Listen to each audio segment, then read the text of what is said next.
Hello everyone, welcome to my channel. Today I am going to discuss about the topic homeopathic posology of Stuart philosophy of Organon of medicine. Okay, first of all, what is posology?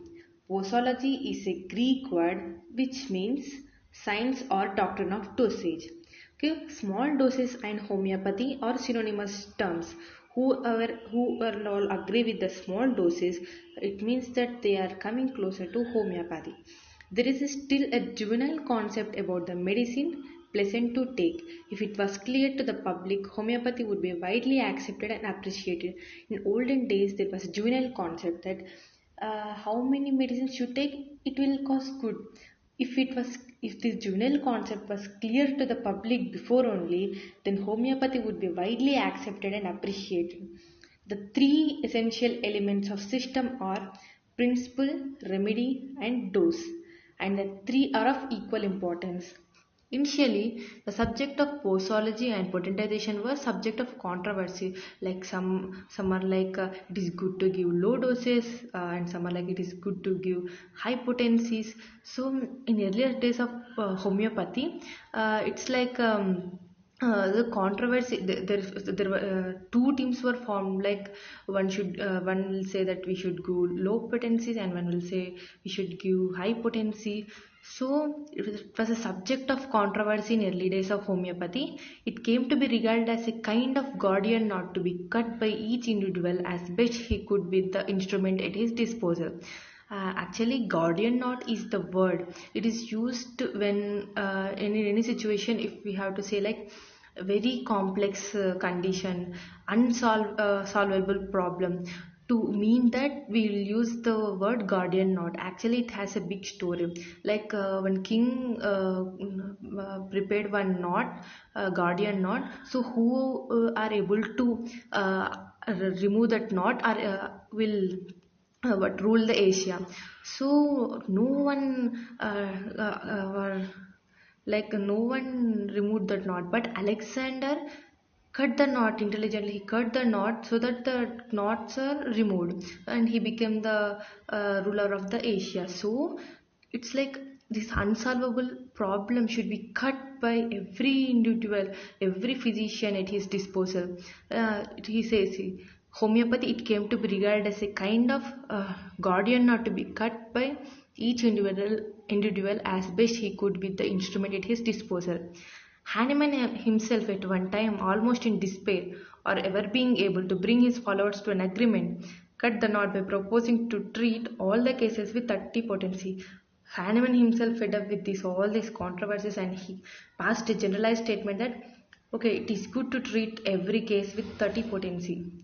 Following this, many tacitly adapted a dosage confined to one or very limited range of potency. So Hahnemann himself said to give that potency. So some who are belongs to materialistic view, they try to give all low potencies like even to 1x, 6x, and who are so substantial, like in their substantial view, only used to give very high potencies. Like no one thought like every potency has their goodness. So every physician should be like unprejudiced to use all the potencies suitable to the case. Yeah, they did like that. Materialistic restricted themselves to crude tinctures and trituration. Some used 1x to 6x. There's a difference. See, there is a difference in the action of various doses of medicine. Entire series should be open to every practitioner. Otherwise, he will be limiting his own usefulness and depriving his patient of valuable means of relief and cure. Okay, it is unreasonable to expect to cure all the cases with only 2 to 3 potency. It will be like if we think like oh, all the cases will be cured by 2 to 3 potencies, it will be like curing every disease with 2 to 3 remedies only. So selection of dose is equally important as selection of wrong dosage. The homeopathic doctrine of dosage based on discovery of opposite action of large doses and small doses of medicine, law of mutual action, third Newton's law. Like see, if we give any medicine in large dose, like example ipecac, if we give ipecac in large doses, it causes nausea and vomiting. In small doses, it cures the same. So it's the large dose and small dose action is like a Newton's law. Like if we give in large doses, it causes the disease, and if we give in small doses, it cures the same. Homeopathic remedies are never used in physiological doses. Actually, in olden days, there is a like misunderstanding about the three words. There should be a clear understanding between the three words, like these three words: physiological, therapeutic, and pathogenetic. First, physiological. Physiological, it's like sound pleasant, but it's not a correct word to use. Physiological word sound pleasant, normal, healthy, but this usage of word is inaccurate. Physiological means it's toxic action. Physiological action of the drug is not a therapeutic or curative action, but it exactly opposite of a curative action and is never employed in homeopathic practice for therapeutic purpose. In as much as the action of physiological dose and the purpose for which it is given is to produce drug symptoms. Yeah, we will use physiological doses to produce symptom, not to treat. But the word is sounding pleasant. It doesn't mean that it is produce symptoms. Homeopathic school has compiled with the requirements of scientific accuracy in nomenclature. So in homeopathy, to remove all these misunderstandings, we named with the scientific accuracy, we use the word pathogenetic. Pathos means suffering, genesis means origin, that is producing suffering. So instead of physiological dose, we use pathogenetic dose, means which produces symptoms. The dose which produces symptoms is pathogenetic dose. The suffering of the organism produced by drug is expressed in symptoms, which are the language of disease. These are termed physiological symptom. Next, two words are clear now: physiological and pathogenic dose. Pathogenic dose is the correct word. We use physiological dose is to represent the toxic action. Next, therapeutic. Therapeutic means curative, healing, alleviating. The action of the drug may be pathogenic or therapeutic. Size or strength of the dose and susceptibility of the patient and the principle.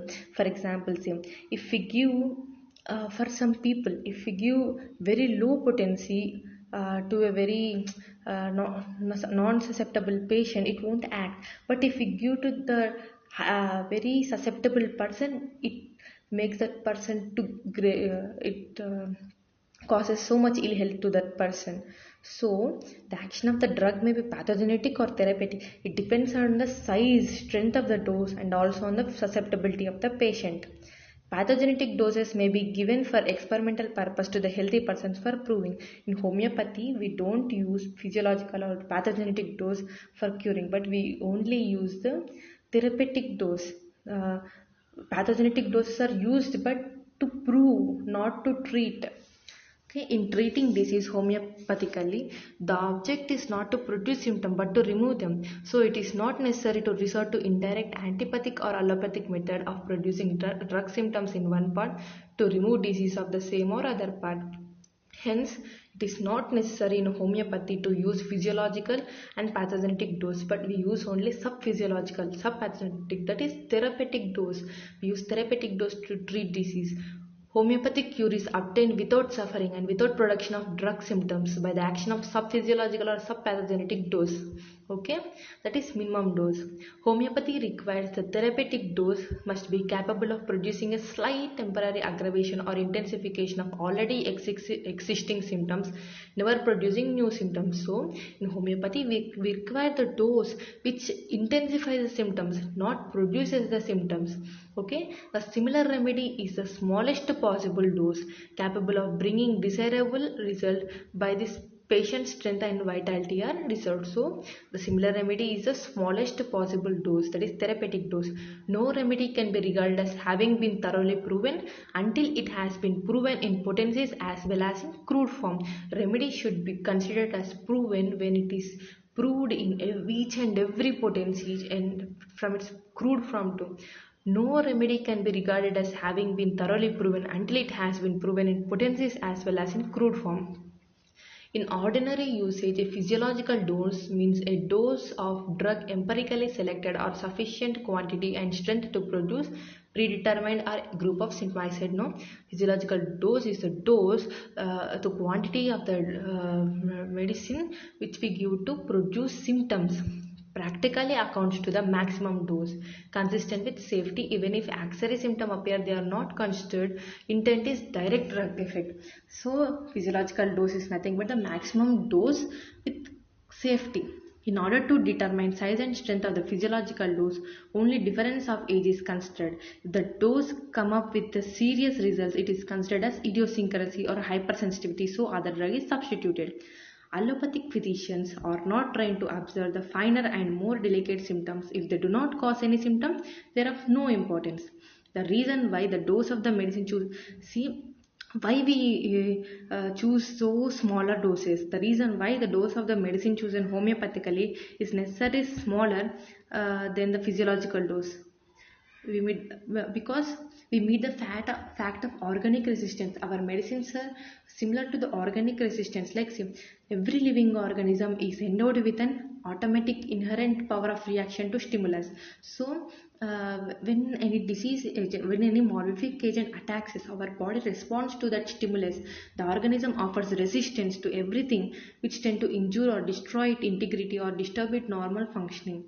So how it resistance is manifested by fever, swelling, pain, inflammation, changed secretions and excretions. So the resistance is displayed when the drugs are administered, because drugs are inimical to the health. So in allopathic medication, when we give the drug in physiological doses, organism resist by producing all these. For a dissimilar drug to produce its physiological effect, the dose must be large enough to overcome first this bodily resistance and secondly to produce the characteristic symptoms. So when we give dissimilar drug, like dissimilar drugs, so in order to meet the organic resistance, first we have to give the dose that is sufficient to meet the organic resistance, and again it should be sufficient enough to produce characteristic symptoms. So in allopathy they'll give very large doses so that it can meet organic resistance and it can produce characteristic symptoms. When a similar or homeopathic drug is administered in this, as in homeopathy we give similar remedy, so it is in the same plane, like it meets the organic resistance, so there is no need to give maximum dose because it meets the organic resistance. So even small dose can produce characteristic symptoms. So when a similar or homeopathic drug is administered in a disease, little or no resistance is encountered because its sphere of action has already been invaded and its resistance overcome by similarly acting disease producing agent. The affected organs or tissues are open to attacks from without. Susceptibility to similar drug is therefore greatly increased. Okay, why in homeopathy we give only small doses? So the reasons are so as to not to produce severe aggravations of already existing symptoms. So to prevent severe aggravations, next disease renders the affected parts abnormally sensitive. Already the parts are affected by that disease. If we give again high doses, even more harm will if it's like we are giving more harm to our body. So first intent is to not to produce severe aggravation. Next, already disease made that organs so sensitive, so why there is need of large doses? So small doses are enough to uh, cure the disease. Homeopathic drug is always given singly so that its action is complete and unmodified by the other drugs. Medicines act curatively in infinitesimal quantities when given in cases to which they are homeopathic necessary requirements. See, medicines acts curatively in infinitesimal doses too, but the main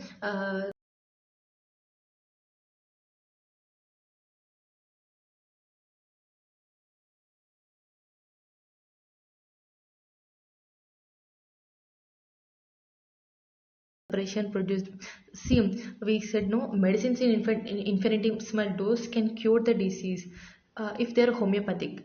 So what made it to cure the disease? Even it is infinitesimal dose, even it is so small, how can it cure the disease? So for that The necessary requirements are the development of special virtues in medicine by peculiar process of preparation or potentization, the increased susceptibility to medicinal impression produced by disease, the selection of a symptomatically similar remedy.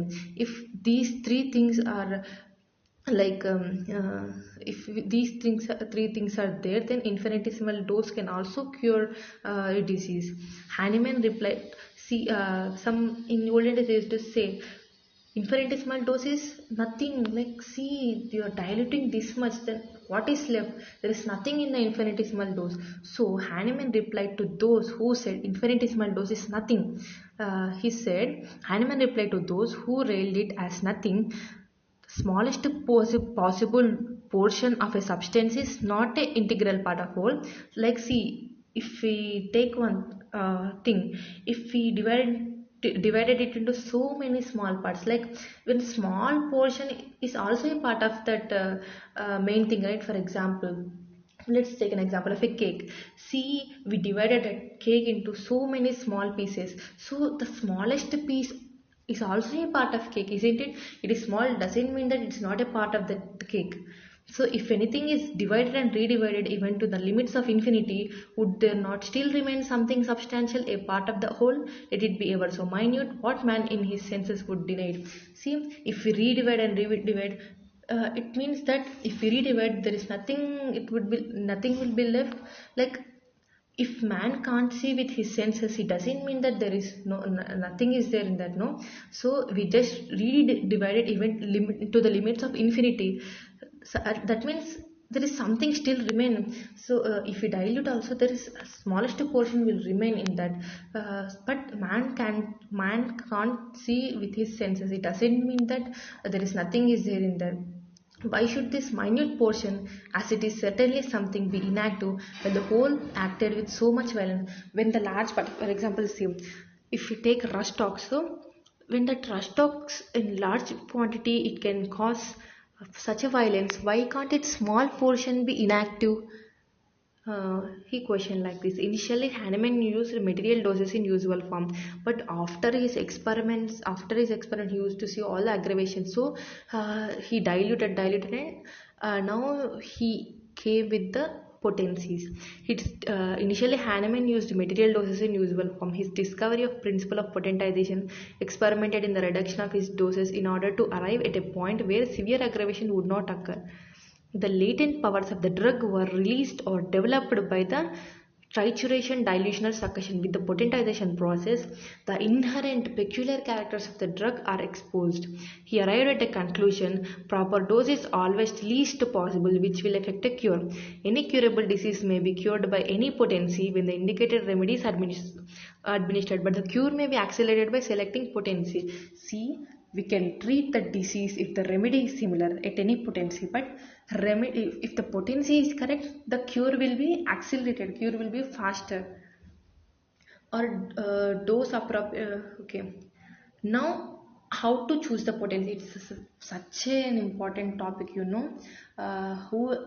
It's very, it will, we will get this by experience, but it helps us by reading this to easily give potencies, like choosing the potency.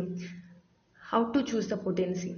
The series of potency has been compared to the gamut in music. See, Stuart compared potencies, different potencies as a gamut in music, like Sarigamapa.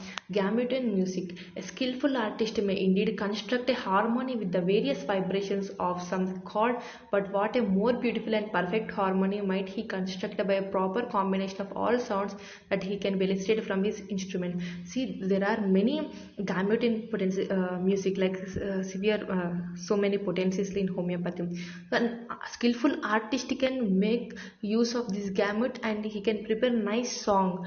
Who knows the importance of the